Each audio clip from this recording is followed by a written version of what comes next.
3 ದಿನಗಳ ಕಾಲ ಬಾವಿಯಲ್ಲಿ ಬಿದ್ದಿದ್ದ ಬೆಕ್ಕನ್ನು ರಕ್ಷಿಸುವ ಕಾರ್ಯ ಚಿಕ್ಕೋಡಿಯ ಅಗ್ನಿಶಾಮಕ ಠಾಣೆಯ ಸಿಬ್ಬಂದಿಗಳು ಹಾಗೂ ಅರಣ್ಯ ಇಲಾಖೆಯ ಸಿಬ್ಬಂದಿಗಳು ಮಾಡಿದ್ದಾರೆ. ಹೌದು, ಚಿಕ್ಕೋಡಿ ನಗರದ ಎನ್ಎಂ ರಾಜ್ಯ ಹೆದ್ದಾರಿಯಲ್ಲಿ ಜಯನಗರದಲ್ಲಿರುವ ಭೋಜಕರ ಎಂಬುವರ ಪವನ್ ರಾಜ್ ಮಾಳಿ ಎಂಬುವರ ಬಾವಿಯಲ್ಲಿ 3 ದಿನಗಳ ಹಿಂದೆ ಒಂದು ಬೆಕ್ಕು ಬಿದ್ದಿತ್ತು. ಈ ಕುರಿತು ತಕ್ಷಣ ಚಿಕ್ಕೋಡಿಯ ಅಗ್ನಿಶಾಮಕ ಠಾಣೆಗೆ ಮಾಹಿತಿ ನೀಡಲಾಯಿತು. ಮಾಹಿತಿಯ ಮೇರೆಗೆ ಚಿಕ್ಕೋಡಿಯ ಅಗ್ನಿಶಾಮಕ ಠಾಣೆಯ ಸಿಬ್ಬಂದಿಗಳು ಹಾಗೂ ಅರಣ್ಯ ಇಲಾಖೆಯ ಸಿಬ್ಬಂದಿಗಳು ಸ್ಥಳಕ್ಕೆ ಆಗಮಿಸಿ ಹಲವು ಗಂಟೆಗಳ ಕಾಲ ಕಾರ್ಯಾಚರಣೆ ಪ್ರಾರಂಭಿಸಿ ಬಾವಿಯಲ್ಲಿ ಇಳಿದು ಅಸ್ವಸ್ಥವಾಗಿದ್ದ ಬೆಕ್ಕಿಗೆ ಜೀವಂತವಾಗಿ ಮೇಲಕ್ಕೆ ಎತ್ತಿ ರಕ್ಷಿಸಿದ್ದಾರೆ.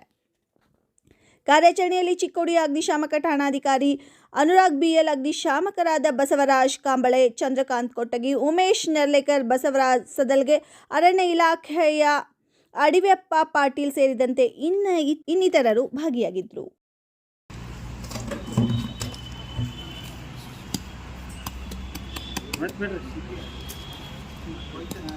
ಬಿಡ್ರಿ 2 ನಿಮಿಷ ಬಿಡ್ರಿ. ದೂರ ಹೋಗ್ರಿ ಹೋಗ್ತೈತಿ.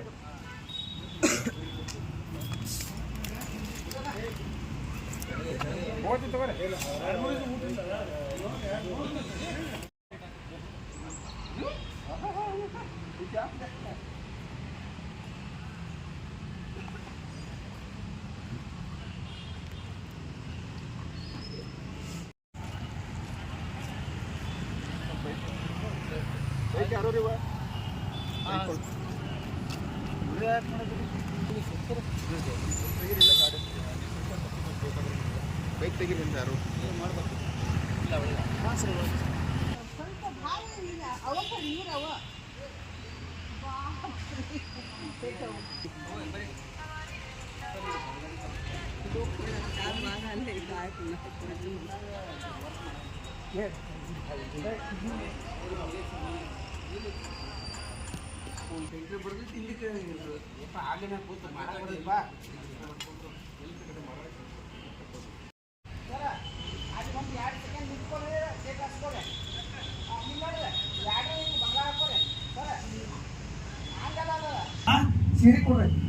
ಇವಾಗ ಬಕೆಟ್ ಹಾಕಿದ್ರೆ ಬರ್ತದೆ.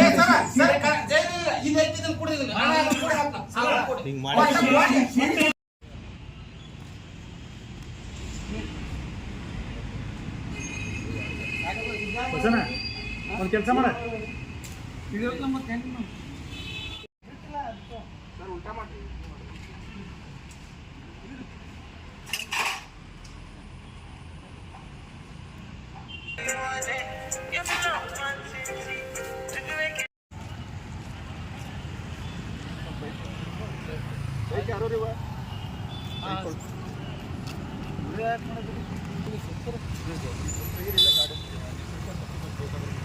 ಬೈಕ್ ತೆಗಿಲಿಲ್ಲ ಯಾರು ಬರ್ತೈತಿ.